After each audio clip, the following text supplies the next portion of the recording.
আগরতলা পুর নিগমের উদ্যোগে স্বচ্ছতায় সেবার অঙ্গ হিসেবে গাঙ্গাইল রোড স্থিত রামকৃষ্ণ মন্দিরে এক কর্মসূচির আয়োজন করা হয়। আগরতলা পুর নিগমের মেয়র দীপক মজুমদার এই কর্মসূচির সূচনা করেন। মেয়রের সাথে উপস্থিত ছিলেন স্থানীয় কর্পোরেটর তুষারকান্তি ভট্টাচার্য সহ অন্যান্যরা। অনুষ্ঠানে বক্তব্য রাখতে গিয়ে পুর নিগমের মেয়র দীপক মজুমদার বলেন, সেবা পাক্ষিক কর্মসূচি হিসেবে 17 সেপ্টেম্বর থেকে 2 অক্টোবর পর্যন্ত কর্মসূচি হাতে নেওয়া হয়েছে। আগরতলা পৌর নিগমের সবগুলি ওয়ার্ডে চলছে এই কর্মসূচি। এই কর্মসূচি হাতে নেওয়ার মূল উদ্দেশ্য হলো মানুষকে পরিবেশ রক্ষার সম্পর্কে সচেতন করা। আগরতলা শহরকে সুন্দর, পরিষ্কার পরিচ্ছন্ন রাখতে সকলকে দায়িত্ব নিতে হবে বলেও জানান তিনি।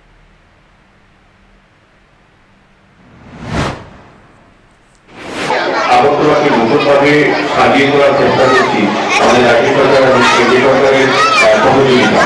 বিশেষ করে আমি বলবো 35 নম্বর ওয়ার্ডে আজকের এই অনুষ্ঠান রামকৃষ্ণ সরস্বতী মঠের জায়গা আজকে সুন্দর রেডি হয়েছে মানুষকে সচেতন করার জন্য এবং সতর্ক করার জন্য আমাদের কি কাজ শহরকে সুন্দর রাখার, শহরের পরিবেশের ভারসাম্য রক্ষা করা, সার্বিক মানুষকে নিয়ে উন্নয়নের কাজটি কিভাবে এগিয়ে নেওয়া যায় সেই হিসাবে করা হয়েছে।